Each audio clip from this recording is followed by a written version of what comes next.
If you were in a room with 1,000 people, you'd be smarter than 91 of them. And they're like, knew it, bro. I'm a goddamn genius.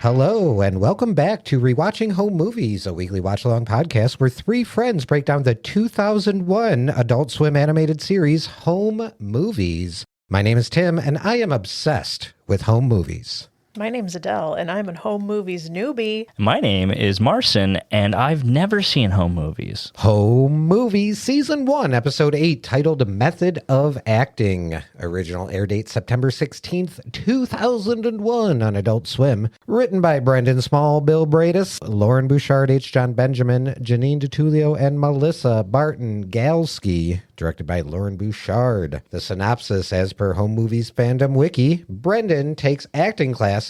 Meanwhile, Paula takes part in a few makeout sessions with a student in her creative writing class. Well, before we jump into it, let's take a quick little detour into the Creative Corner, shall we? The Creative Corner, where we just talk about something we are consuming, creating, anything along those lines. Who wants to go first? I will. Okay. Here we go. Mine's a video game. Hell yeah. Mine is a video game I've been playing kind of in between working on episodes or kind of just doing whatever. But I've been playing Pal World. Did we both make the same noise? I think we did. And I just because I know of everything, I know the name. I don't know anything about it. I know they stole from Nintendo, and that's as far as I... They took some creative liberties with some things Nintendo may have already done. It's very Pokemon forward. I mean, it is, but at the end of the day, it's, unless they directly stole assets or anything like that, it's very heavily inspired by Pokemon, sure. They're called joke demons. No, they're called Pals. They're pals. Pal World. Pal World. Pals. So they don't actually have Pokemon. They just have like monsters that look like Pokemon. Very similar to some, And I mean, like, the whole elemental aspect is there. You catch them with Pal Spheres. There are like towers that have champion pals that you go fight. It's, Do you think it's very heavily inspired by Sure. Pokemon, or would you call it like... There are guns in it, which is fun. How close do you think it would have to be before you're just straight up ripping off Pokemon? I mean, I do feel like they're kind of... But I never got into Pokemon games or any of that stuff. That's interesting. This game was free on Xbox Game Pass, and so I started playing it, and it's buggy as hell and crashes quite often. But I don't know, I've been having fun playing it. So. Hell yeah. What's your favorite jokey demon or whatever? They're pals. What's your favorite pal? Oh, I don't know if I mean, there's a couple that you can build saddles for, and they're like flying, and so you can like build saddles and fly around. So I like those ones. Oh, okay. Yeah. Adele, did you have a favorite Pokemon? Eevee. Eevee can turn into everything. Oh, yeah. Or just like a bunch of different variations. I think it was because I was a child when I was into Pokemon. I think it was mainly for like the character design. I thought Eevee was super cute. Yep. I just like Totodile because he looked so happy all of the time. Goals. I'm familiar with Eevee. I don't know what that one is. Totodile was Gen 2. Cool. Oh, sick, dude. Sick, bro. I'm Tim 1. The original Tim. Yeah. Which one do I shoot? I don't know who Who would like to go next? I can go next. I actually changed my last one, but I think I'll save him for our next episode. But because you brought up a video game. My creative corner is Jesus Christ. Jesus H. Christ. No, you brought up video games? Yes. I too have been playing a video game. Yes. A video game from my childhood that my loving fiance pirated and downloaded for me to play. That's a half-truth.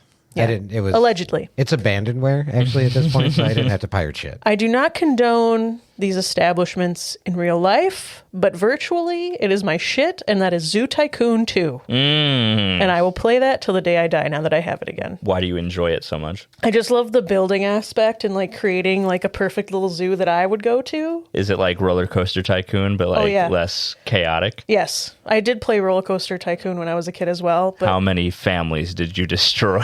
Every single one. But the Zoo Tycoon 2 I always really loved, my fondest memory of Zoo Tycoon wasn't even my memory, it was Jack's memory, because he, in Zoo Tycoon 2, built a hedge maze through the whole thing and let people in and then just let animals loose in the hedge maze to attack people and chase people, and it was my favorite memory of Jack. To this day, that's my favorite memory of him. I can't wait till he guest spots.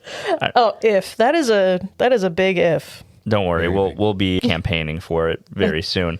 Did you have a favorite animal in the zoo? I wanted to say Zootopia so bad. I've called it Zootopia while we were playing it, so it's fine. I liked, so you can train your animals to do different things. You can train the elephant to like paint portraits for people.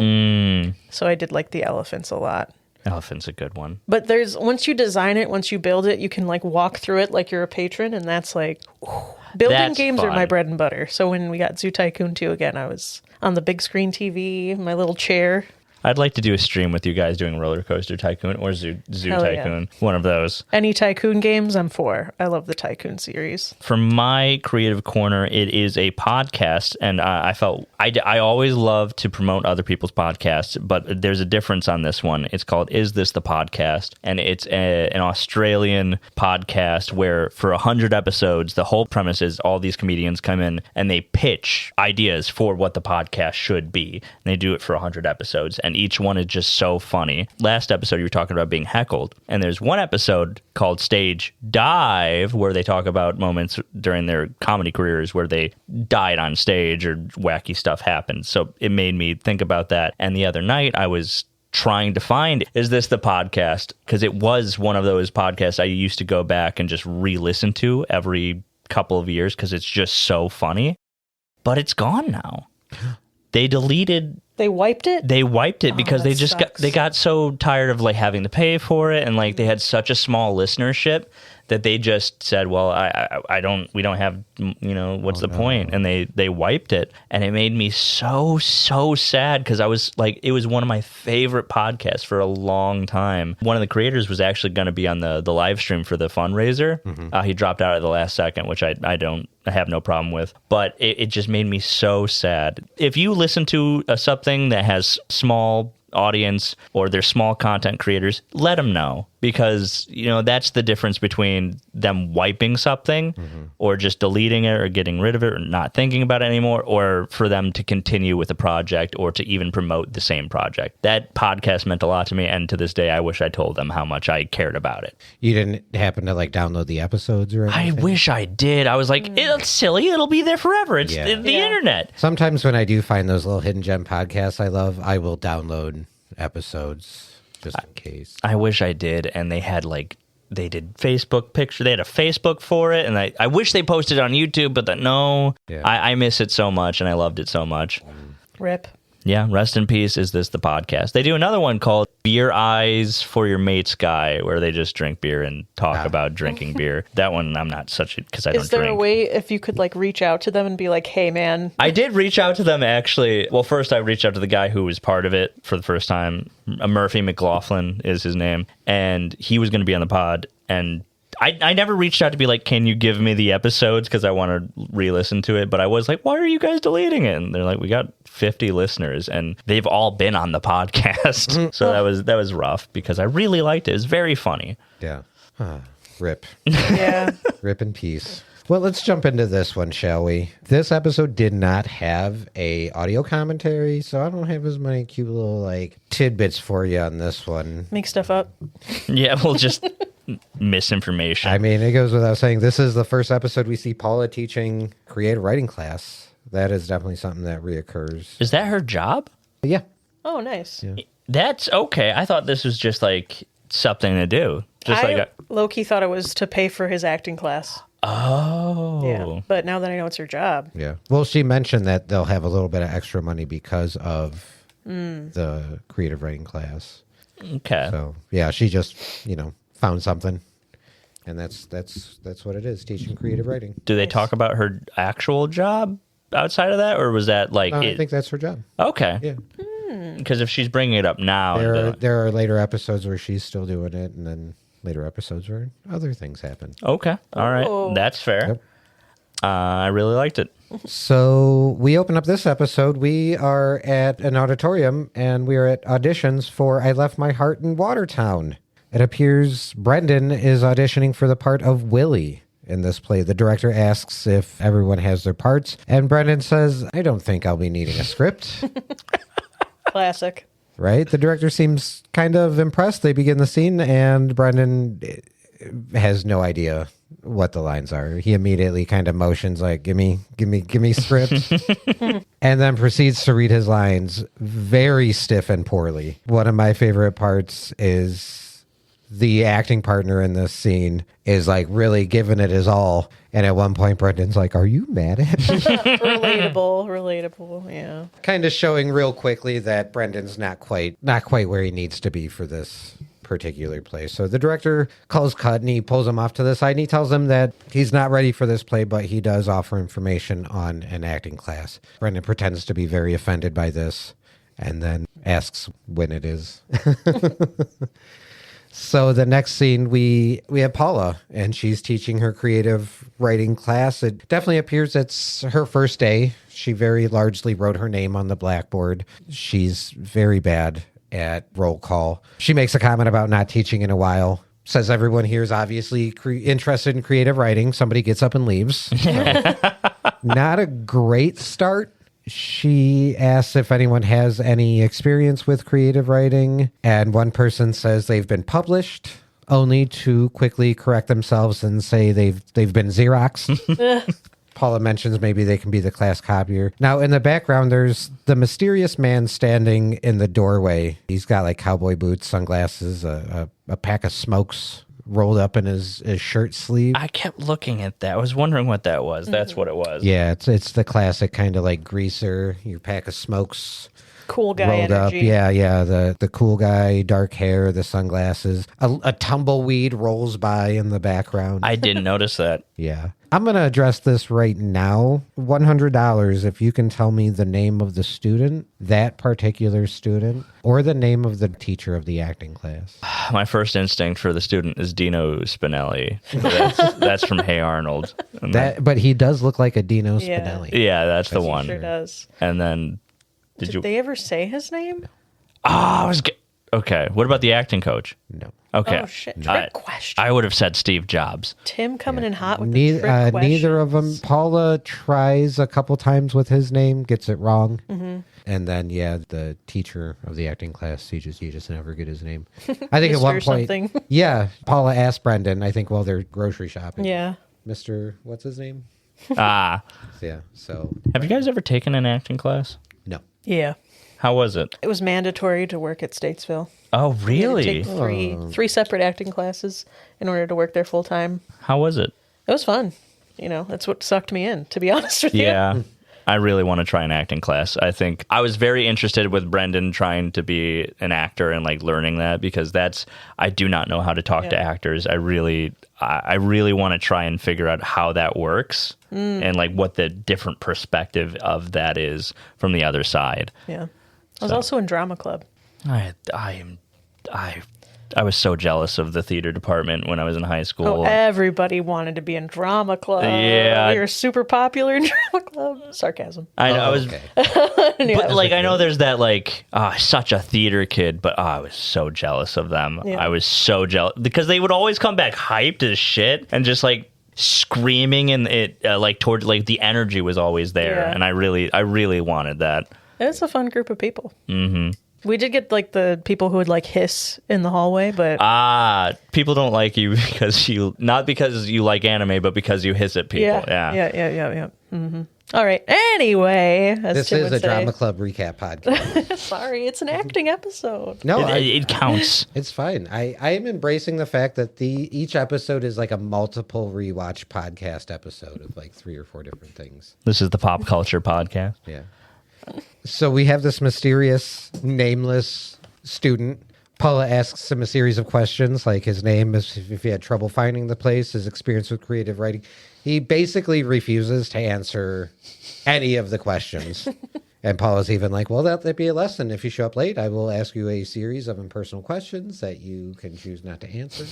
And, Now we have Brendan in the car with Paula and Josie. Brendan is asking how his credit is these days, when she finally gets it out of him. Like, what do you want? He says it's acting classes. So Paula isn't necessarily against the idea. She does, and like I said, she mentions they'll have some extra money from teaching, but she'll have to think about it. But she doesn't seem super enthusiastic about it either. And she wasn't putting him down the whole time he was trying to ask for money, and she was like, what do you want? Just tell me, just what do you want? Right. Like, let's not play this game. What I want from you, Mom, is. Yeah. I like that too. It's very like, cut to the chase. Like, yeah. The next scene is Brendan, Jason, and Melissa at lunch, and they're talking about Brendan wanting to take an acting class. They're very surprised by the idea, saying Brendan was always against acting classes, but Brendan's like, hey, if I learn one thing, then, it's worth it. We get this scene, which I think, again, kind of speaks to the financial disparity between the characters. Melissa is upset that her dad packs the worst lunches. And they're like, oh, what do you have? And she's like, tarragon chicken with sprouts and Dijon mustard on focaccia. Like, that sounds delicious. Right? The Dijon mustard throws me off, but I would 100% Just scrape it off, man. I don't think Brendan has anything. Jason has an olive. Oh, I know Jason has that olive. Yeah. Why is that? Because he sticks it up his nose. Yes. And then tosses it in his mouth. Well, it's all he has for lunch. Maybe don't throw it up your nose. It's his impulse. He had a straw. He could have used that. I think it was just he was doing a little physical acting. That's all. Jason points out that Brendan is a director, more of a director than an actor, and they're kind of going back and forth, and maybe this is just a case of the grass is always greener. Yeah, Jason claims he's a method actor while sticking an olive in his nose, and points out there's some things you just can't learn in a classroom. You just got to live life. He says this and then eats the olive. Yeah, that's kind of. I feel like that's why I didn't have many notes on that scene. It was just because the second that happened, I was just all right. You shut down. Brendan is pretty grossed out by it. He's like, Jason's got a point over there. Like, refuses to look at him. I'm surprised they were giving him shit for trying to be an actor, or like they don't want to be the director. I didn't get the vibe of why they were against it. Yeah. Well, maybe they're just kind of fine with the dynamic the way it is. But he's acted in other, he's acted in the movies that he's made. Absolutely. Yeah. He always has. It's just more of an emphasis on the acting at this point. Or maybe they're worried that if he takes acting classes, his style of directing is going to be better, different, better, more annoying. Facts. Who knows? So the next scene, oh my gosh. So we're at soccer practice. Coach calls a huddle.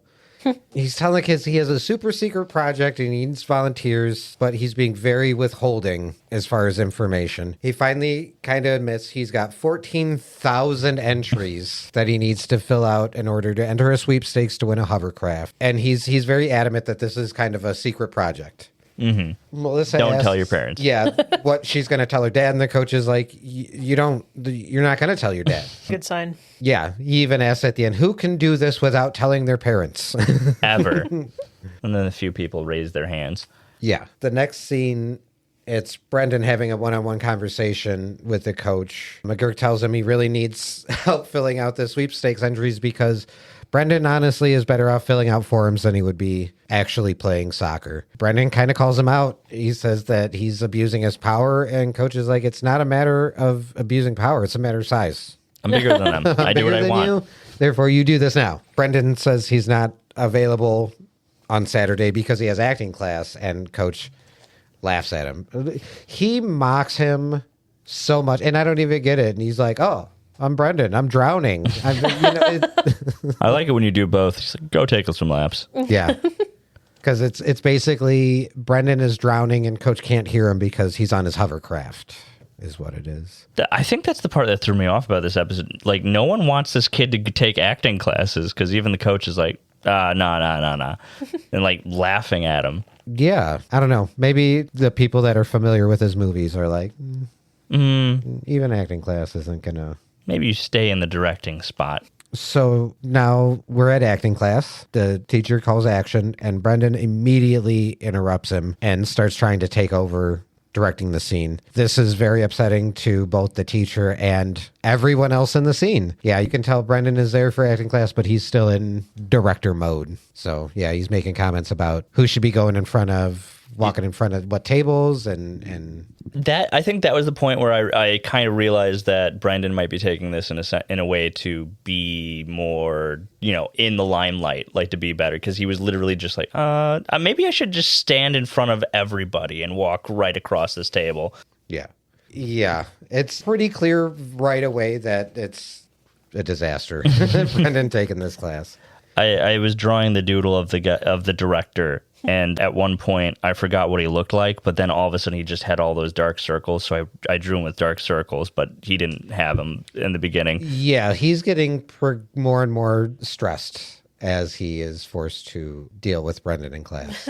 And he's being nice about it too. He's like, listen, I everyone's complaining. I don't know where we are in that point, but I'll get to that. Yeah, he holds it together pretty well. So the next scene we have Paula teaching her creative writing class. She asks for volunteers to read, and she calls on one student and gets his name wrong multiple times. I think she calls him Stuart. His name is Stephen. I think that's how it goes. He proceeds to read headlines from a newspaper. He does have a good reading voice. I'll give him that much. The renegade student from class volunteers to read what he wrote. Paula calls him, I think, Daniel, and then he reads his story, a short story basically about him taking a woman home to his apartment. Paula tries to stop him and says he can just turn in an assignment, and he just keeps... He's like, I'm not done. Are you going to play the... I can if you want. What did you have? I was just going to say my favorite line from his short story. Yeah. Yes, please do. Which was throbbing, pushing, more throbbing. When you said throbbing, I was like, that's the word. Yeah, I believe it is right here. No. Just go ahead. She is my woman. She belongs in my apartment. Feed her the food I find from my glove compartment. That's the Hugging line. turns to kissing. Kissing turns to love. Love turns to me going to the drugstore to make sure that I won't have a son. I try on her dress. She tries on mine. Okay, I'm sorry. You can just turn your assignment into me. I'm not finished. Okay. Hugging turns to kissing. Kissing turns to throbbing, pushing, more throbbing. Throbbing, pushing, How do more we... throbbing. I think my favorite line is, I try on her dress. She Tries on mine. My line was, I keep her in the kitchen, and I feed her from the food I find in the glove compartment. What about the, I go to the store so I'm sure I don't have a son. That means he bought a condom, kids who are listening. Or Plan B. Or Plan B, yeah. One of those. Plan B sucks. Yeah. Now, oh God, this scene. Oh, yeah. Yeah, this is the one. So we're in the basement of Brendan's as he, Jason, and Melissa are talking about acting class. Brendan was wearing a black leotard, and he offers Jason the opportunity to direct. Jason's very hesitant at first. Melissa tells him he needs to expand his horizons, but Jason says some people know their limitations. Melissa's kind of like, yeah, good point. I think I wrote that down. People know their limitations. Yep, that's the one. Jason reluctantly agrees to direct. Brendan explains what he's doing. So basically, he's going to convey an emotion through movement and unknown words. Jason is still a little hesitant, and Melissa reminds him that it's his first film. He shushes her and tells her she is replaceable. You don't shush Melissa. That's first off. She does not take that well. She interrupts Jason again, calling his bluff, saying maybe she will go home and see if she is easily replaced. Brendan tries to break it up. I think this is when Melissa does the thing. What was the thing? Was blah, blah, blah, blah? Was that where she mocks him? But she does like the early 2000s hand gesture. What's that one? Like the hand to the chest for people like... Wait, I didn't even notice that. You gasped. You I was gasped. gasping at the other thing. Jason was, he was trying to make a point and he was stammering, and Melissa was kind of like, I thought she was just making fun of, like, mimicking like you do with, like, oh, blah, blah, blah, blah, blah. That's she was doing that, but then also that hand gesture to the Dude, chest is the kind of animations in this show, I didn't even think about that. I was like, their hands are just doing random stuff. Okay, I see. Yeah. I didn't realize it was Carlos Mencia getting up on stage. Golly. Well, Jason is also an asshole. Yeah, I was going to say. Yeah, so they go back and forth after that. Jason basically questions if Melissa is too heavy for the role. That was And I mean, dude, just like low blow. Yeah. Obviously, Melissa doesn't take that very well when he mentions getting a thinner actress. Melissa is just like, dude, I'm not going to stoop to your level. Yeah. So Brendan steps in. He intervenes. He's, became very Lord of the Flies very quickly. yeah, and he kind of had to. But one thing he did do when he was kind of, he tells Melissa, like, you look great. Jason is like, Brendan, I was thinking. He's like, yeah, it's great that you're thinking, buddy. Like, and then also he kind of like, scores some points with Melissa by being like, because Jason's like, what button do I press? And Brendan's like, the big red button. He's like, hey, remind me to never give that guy the camera again. So he's trying to relate to Melissa by putting down Jason. And he was also whispering to Melissa, so Jason didn't hear that. Yeah. I think he was doing a good job directing in that moment too, of just being like, well, let me just relax the tension right back down. Natural director. As far as he is, just trying to make sure no one fucking killed. Jason was.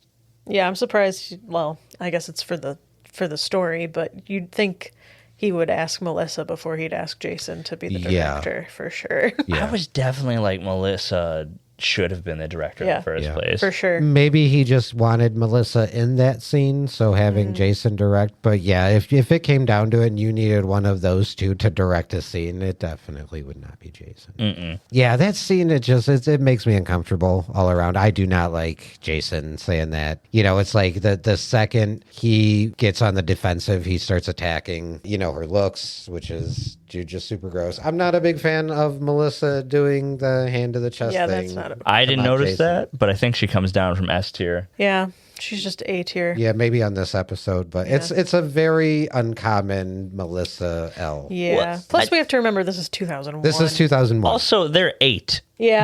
Like, it's true. The amount of times I was on Call of Duty lobbies and I heard like children just saying the most fucked up shit to me. Yeah. Oh, somebody brought up, I saw a thread of like, oh, remember when you used to be able to like make your little banner on Call of Duty? And people are like, yeah. Don't give people who play Call of Duty that power. No. Did you ever play Call of Duty? No, that was definitely a Jack video game. Do you know what we're referring to? No. Okay. I don't. I'll tell you off camera. Okay. All right. It was just a lot of whatever they wanted on the banner. Let's just say that. I think I can use my imagination. Yeah. with that. Essentially, their banners, which would pop up if you killed someone, it would say killed by, and it would show their banner. They essentially put out like an MS Paint type thing so you can design your own banner. All right. And just think of the people that play Call of Duty and the type of art they would decide to make. Oh, I've seen some really fucked up shit. Yes. But hey, speaking of art, Brendan then does this thing where he's just kind of dancing around Melissa saying, hey, until Jason finally cuts and he's like, I'm having a hard time understanding what you're trying to say. So that acting exercise did not go well, needless to say. Looked like a ritual. Yeah, it was kind of weird. Did you ever have to do something like that? Like convey emotions without real words? I gotta dig deep into my brain parts. I don't think so. No. To my That does seem like a weird improv-y Yeah. type exercise thing to do. I could see like an improv class doing that. Yeah, I mean, the only acting class I've ever seen is from the show Barry, and one of the things I tried doing with Nate to try and like get acting done was like trying to copy the other person's emotion and like their facial expression and stuff, and that gets goofy so quick. And trying to get out of the cringe aspect of that is so hard to do. And then just coming up behind someone going, hey. Yeah. Hey, buddy. Hey. Hey, what are you trying to convey? He's saying, hey. Hey, pretty lady. So we are back at Brendan's acting class where he is interrupting yet another scene. This is probably the scene you're referring to. The teacher's visibly upset, probably has the bags under the eyes.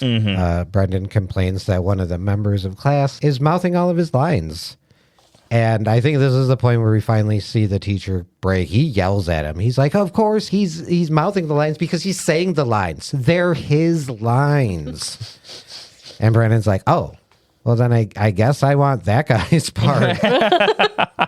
So that's when the teacher calls the class to take 5, calls Brendan over and tells him, dude, you're done. You're getting kicked out of class. Brendan pushes back, but ultimately decides to leave quietly when the teacher threatens to call his mom. Especially, he's like, kid, can I get a refund? And the Nope. No. Did they specify how much the acting class was? No, I don't think they gave an exact number to it. Okay. Yeah. That's interesting. In 2001, it was probably like $10. Yeah, $10 a session. Well, I've seen some acting classes go very... Oh, yeah. Oh, Yeah. yeah. Same with improv classes. Yeah, the teacher threatened to call his mom. And speaking of his mom, we have a one-on-one meeting between Paula and I called him the unnamed renegade student. She tells him that they're both interested in writing, so for the sake of class, they should just get along. And then smash cut to them aggressively making out. I looked over at Adele, and what you were like, you were throwing your hands up, and you were just excited. Because hell yeah, Paula. Yeah, get it. Yeah. It was such an aggressive cut too that I was so surprised. They're getting along. That's their goal. I just put mom getting freaky. Hell yeah. I Moms need to make out too. Yeah, I think Marson made a comment like, how did I not see that coming? Yeah. I was expecting something completely different. I thought she was just going to be no nonsense. Like, you're just so fucking stupid, dude. What are you coming here trying to act cool? And like, I thought she was going to dig into him, but no, she was digging something else. I will say maybe for, like that particular the character of Paula that was out of the norm of what she would normally do, but good for her. Yeah. I guess the only questionable thing is obviously like conflict of interest. You really shouldn't be Right.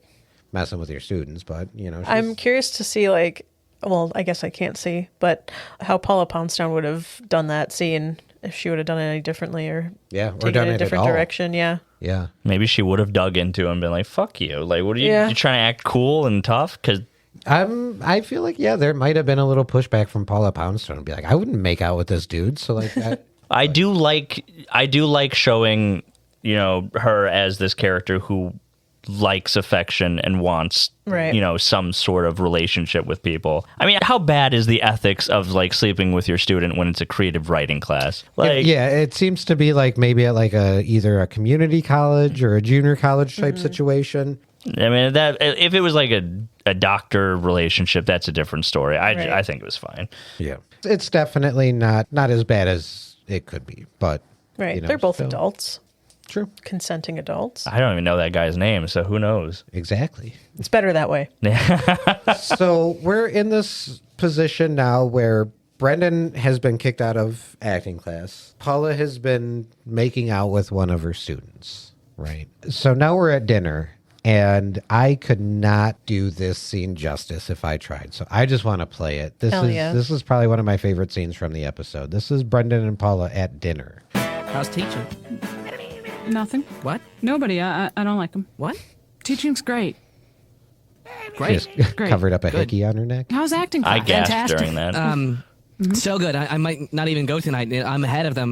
They're jealous. They hate me. Maybe. No, I'm kidding. It's really good. Can you pass the please, piece? I didn't make any pleas. Oh no, I meant peace. Oh, that's what I meant. I forgot to kiss them.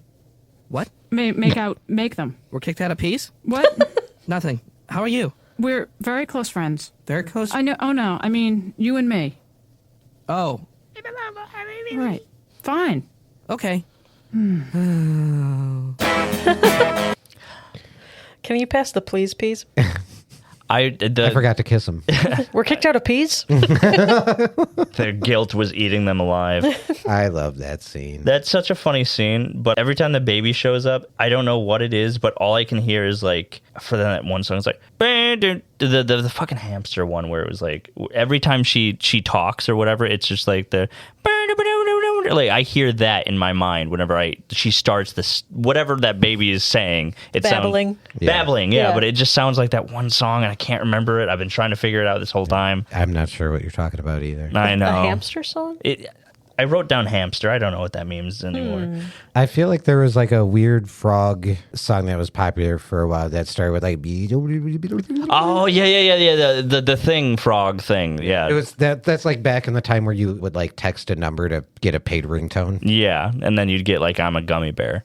Yes, Yeah. sure. I'm a gummy bear. Yeah. So, oh my gosh, I love that scene.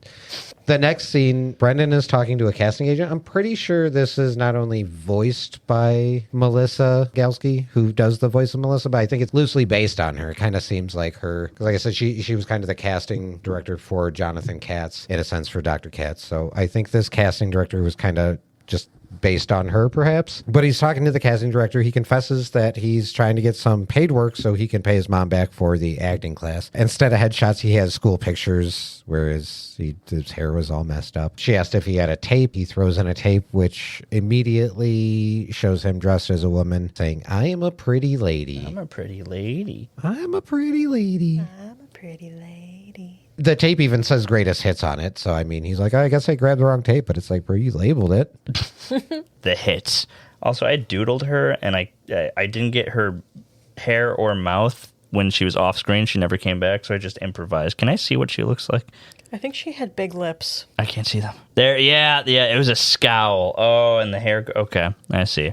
Yep. Now, we find Brendan after school hours. He's going to McGurk's office. McGurk is hesitant to let him in, but when he does, Brendan sees like a dozen kids filling out sweepstakes forms. I've seen this episode easily a dozen times. I didn't notice that when McGurk lets him in, one of the kids is filling out a form like on the table and he's standing on the table and he's filling out the form with his foot. I never noticed that before. He wanted money from the coach right here. Right. So Brendan is like, he's like, I'm looking for work. I want to fill out forms for money. And coach tells him like, this is not a money gig. This is a volunteer gig. Then Brendan is like, okay, well then, hey, let's talk maybe about a small loan. And McGurk is like, nope, I do not loan money to kids anymore. If you see Billy, You tell him I am looking for him. I literally just wrote ... anymore. Yeah, brilliant delivery too. Do we ever get introduced to a Billy? Oh, geez. Not that I can think of, but I might be wrong.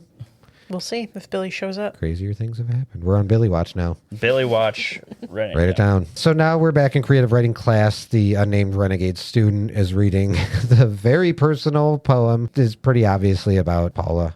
Talking about like necking in creative writing class. Once it starts getting really hot and heavy, Paula just takes the paper and is like, great job, A+. Does she say, I'll read that later? Oh, she might. She asks Stuart if anything is going on in the news. So then we cut to Paula outside talking to the renegade student, saying they can't do this anymore. And he's very like blasé. He's like, what? We made out. That's what I do. I made out with like half everyone in class. Making out is what I do. And I quote. Yeah. And he said, almost everyone. Almost. Which means he definitely made out with Steven. That's for sure. I can see it. Yeah. Or that's the one he didn't yet. I think there were a couple of older women, like older Yeah. women too. Hell yeah. Maybe that's just how he do. I think Steven... Oh, I won't spoil that. I'll wait till we get there, but... So basically, yeah, he's like that. Yeah, I make out. That's what I do. Paula's like, I wish there wasn't an awkward way to end this conversation. So they awkwardly make out, and then she kind of gives him a couple of slaps in between. Couple sexy smacks. Yeah, I was gonna say she was getting into it. Yeah. The smacks, the sound effects that they were making was very funny though. It was like, literally, she was probably just in the back. And just, that was the different sound effect that they. Yeah, did that's later. a different smack sound. sorry. My bad. That there is throbbing and then pushing and then more and then more throbbing. throbbing. Also, Market World. Well, we have another semi-awkward conversation between Brendan and his mom. I think we're just going to play that now. Hey, look, I'm a mariachi guy. That's very good. They're basic improv techniques. Look, it's a hat. Sorry, that was a crappy one. So how do you like your teacher? What's his name? Mr. Something along those lines, you know? Mr. Do you like something? the curriculum and everything? Oh, yeah, I love the curriculum. You know, it's what's not to like. What isn't not to like? Not everything isn't not to like. Isn't everything not to like? You got me there. And I don't mean to sound negative Or double negative. Mom, please, you don't not sound negative nor not double negative, okay? Hey, what do you say I pick you up after class tonight and we go out to eat? No, I can't. Uh-oh. Why not? Uh-oh. Uh-oh. Now I know what you're talking about with the hamster song. Yeah, okay, so you I'll have to heard look that, it up. right? Yeah. Mhm. Yeah, because the second I heard that, baby, I was like, it's in my head again. Yeah, I still don't know. It's like old internet. Yes, exactly. Yeah. Exactly. Like on levels of Cotton Eye Joe in my head. Yeah. It was the... That's the one. That's just the very start of that. Yeah. Wasn't that song itself the Robin Hood, it's from the old Robin Hood ad? Oh my God, it is. Discovery here on the Rewatching Home Movies podcast. I had never put those two together. Billy watched actually the Rewatching Home Movies / hamster song / Robin Hood. That's my jam right there. But not in Nottingham. Okay, now I'm gonna cry. That's the best song in that movie. Sometimes ups. Outnumber one now. Which Robin Hood are you talking about? The old Disney one where he's a fox. Oh yeah, okay. I was like, there's so many. I thought it was like "Lend Me Your Ear," Robin Hood, and then they all tossed the ears. That's Robin Hood Men in Tights. That's the one. Never Okay. saw that one. I also didn't see that one. I just know that scene. No, it's fine. But not in Nottingham. The cartoon one is my jam. Yeah, it's I really created furries, hands down. good. I mean, yeah. No lies detected. Moving on. So the next scene it's Brendan, and he is acting in a very dramatic role. He filmed this with Jason and Melissa. We can see he's showing the teacher of the acting class. And honestly, he does a great job.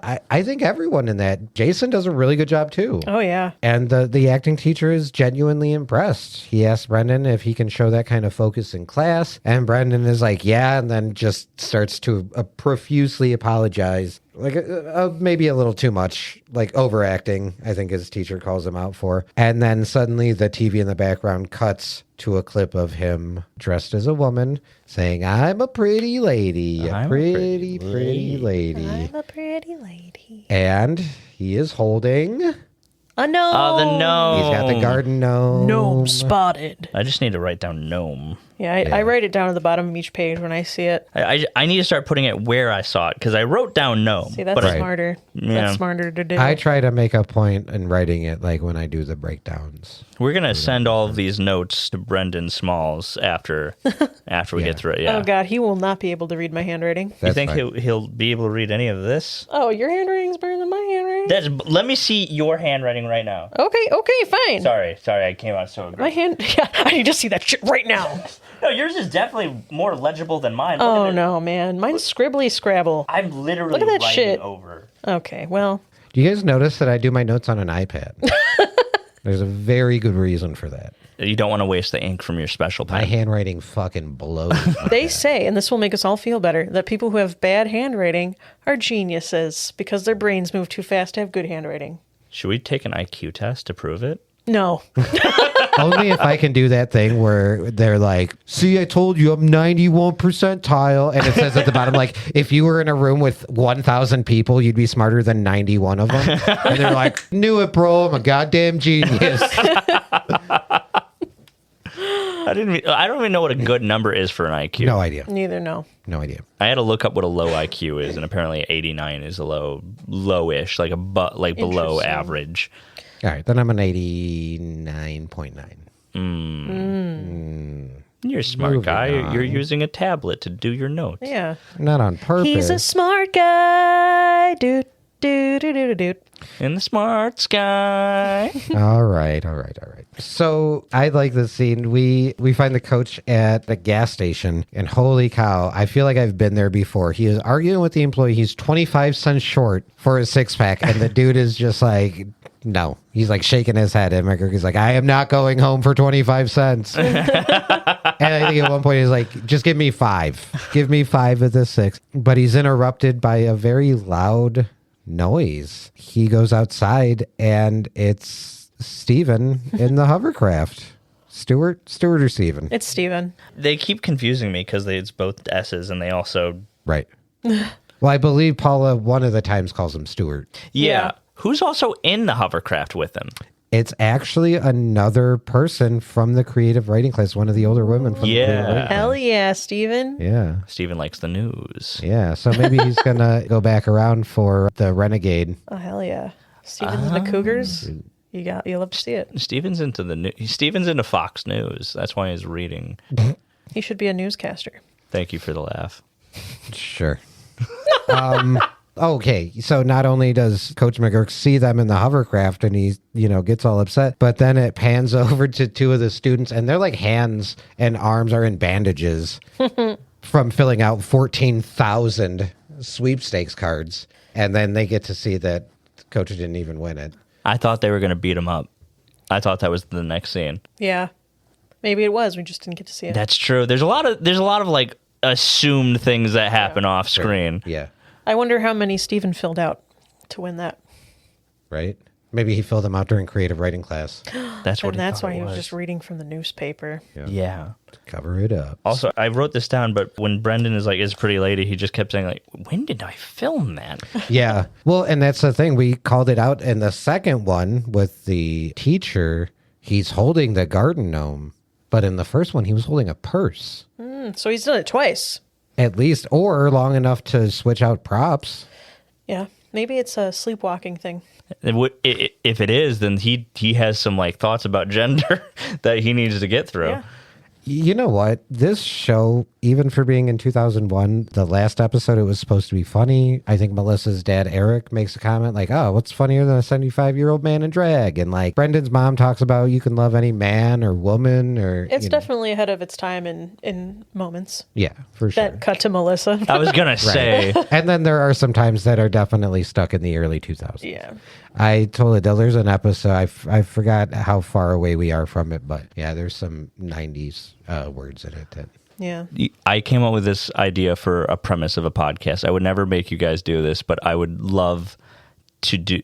I wouldn't love it, but I think it'd be an interesting experiment of doing a rewatch of Drawn Together and just looking at every... That'd be rough. Oh, yeah, You're not it would. familiar with that show at all? Oh, my God, dude.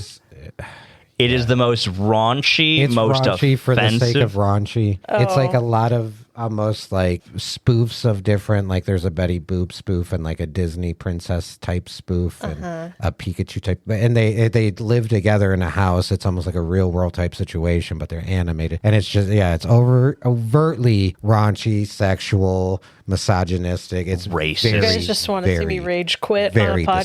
disgusting. Oh, yeah. No, it would not be a fun time. We would be sitting here just shaking our heads the entire time. You're I'm triggered. Yeah. Yeah, it wouldn't be fun.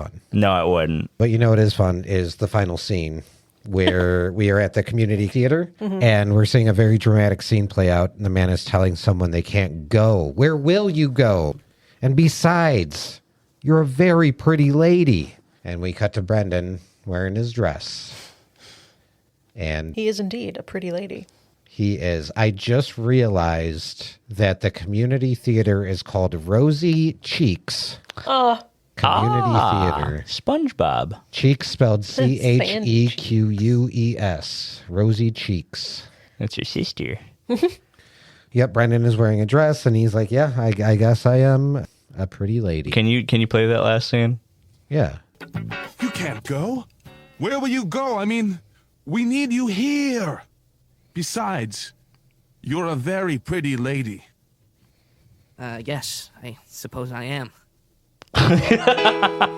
Curtsy. He does a little curtsy. I love that. I just wrote, is Brendan an egg? An egg? It's a term in trans culture where someone who doesn't know they're trans yet, so they're an egg. They haven't hatched. I haven't heard that before. Yeah, Nick taught me that one. We can do this off screen, but can we replay that scene with Melissa? Because I did not catch it the first time. I think it's going to be right around here.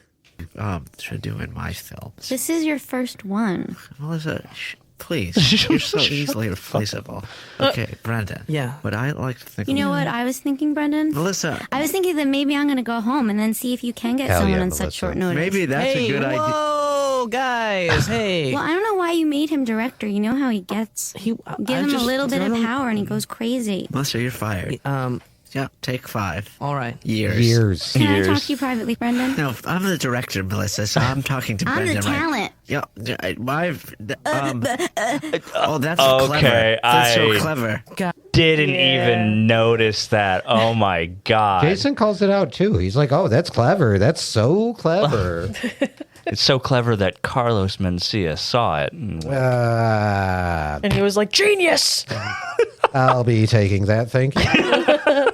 Let me write this down. I really can't believe I didn't even pick up on that. You like audibly gasped when she said that, so I thought that you noticed it. And I was like, yeah. I believe the first time you and I watched it, you. Oh, had I quite a definitely reaction. audibly gasped. I gasped because I was the first time I saw Melissa like stooping to that level. I Yeah. didn't know she was like jumping down to that level. Yeah, she plummeted. Because damn. She's still like head and shoulders above both of them, though. Yeah, I mean, all 3 of them are 8. So like, Yeah. Right. We all make mistakes, man. yeah, exactly. But I'm not going to sit here and try to justify any of the things I said or did at 8 years old. oh Yeah. no, Especially no. because that was the 90s for me. Mm-hmm. We said 90s words a lot. Radical. Yeah, tubular, dude. Dudical. All right. Dudical. Yeah, let's say that's it.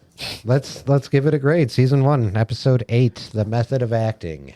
I really liked this episode. I gave it an A because just while watching it, I did not want to take any notes. I was just really I was it's just a fun episode. It kept going through, and I just wanted to pay attention. So See, the fact that you took less notes, I was like, he doesn't like it. He's not taking any notes. So it's the opposite. Yeah, exactly. I have just such a hard time like continuously writing while the next scene plays or like someone says something funny. So I just wanted to enjoy it. I wish we had the time to watch the episodes twice before we record. Like once that we could just watch, like chill, whatever, watch it, and then a second watch where you can do notes, take notes, and just enjoy it. Yeah. Or, the invert, whatever. Yeah, one of those. Yeah. That's kind of like when I watch it. The first time I watch it, I take notes, and then we watch it again here. I'm just chilling. I'm just looking for stuff I didn't see the first time. Yeah. How do you feel? Do you feel like that's a better system for you?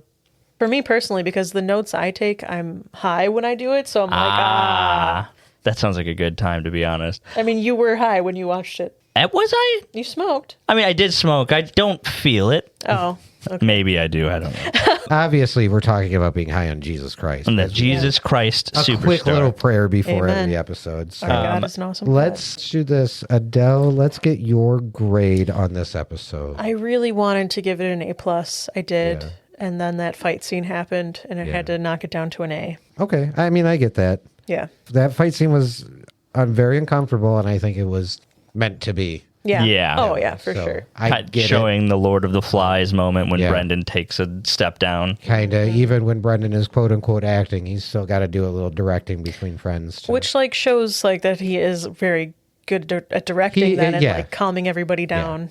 Yeah, that's not. I mean, that's a good point actually. Showing like for a long time, like the lens of watching home movies is that Brendan is kind of just like an egotistical narcissist, and then the joke of it is like he has no talent for most of it. So it is actually nice to see that he has a level of like he knows what he's doing, especially with his friends. Yeah. I feel like an A+ episode. Did anyone put an A+ episode at any point? I believe I did an A+ episode, but I don't remember which one it was for. I know you guys both did A's and I did an A+, and I was all like, I win. I like was to show more. Season 1, episode 4. Was that?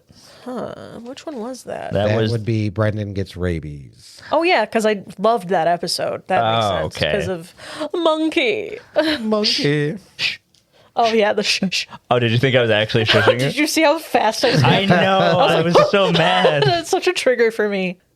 All right. Well, let's Arthur Fonzarelli this episode then, because I'm going to give it an A as well. I feel the same way. It's a really good episode. Yeah. I don't fault it for having that uncomfortable scene. You know, I guess it needed to happen. Yeah. But it's definitely it's A tier.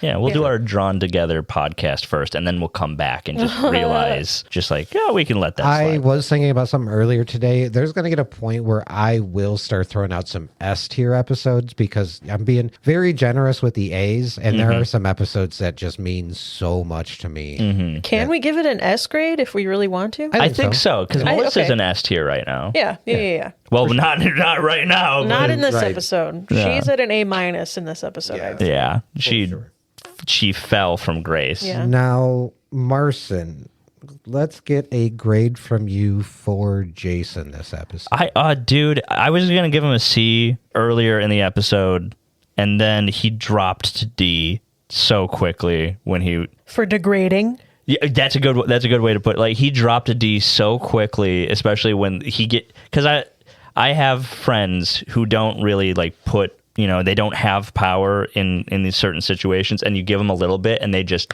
turn into just such like assholes. Yeah. He was trying to hurt Melissa, Yeah. like actively, and I didn't like watching Jason. Yeah.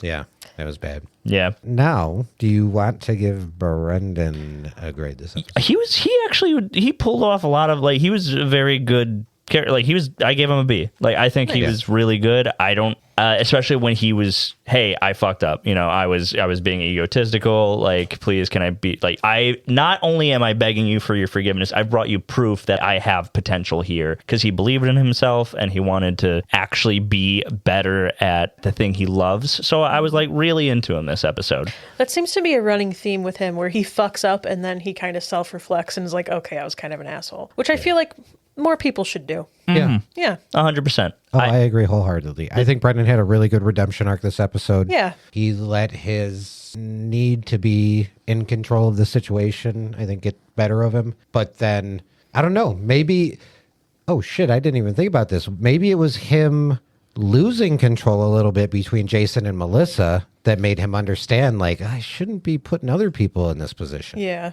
Oh, that's a very good way to think about it. Like, he's actually using his experiences to. Oh, that's really good. It's like hitting me twice here. I might have made that up just now. Hey, either way. Interpretation That's right. is perfect. Hey, S tier.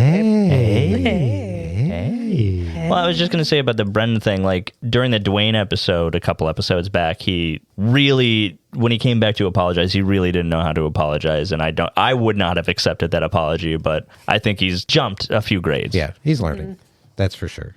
That's going to be it for this episode. This is season 1, episode 8, Method of Acting. Also, I keep saying it, and I'll do it. If it ever happens, I will read 5-star ratings. I'm not scared. And tell us if you've had an acting class. How'd it go? Yeah. Curious. Do you guys have anything you want to plug, promote before we get on out of here? My Instagram, which is Artisanal of Oddity. I totally remembered it and didn't forget for a second. Artisanal of Oddity. Yeah. So that's it. If you want to go look at some paintings I did. What you do? Yeah. I have currently 0 followers, so follow me. It's about to turn into 4. Wait, where?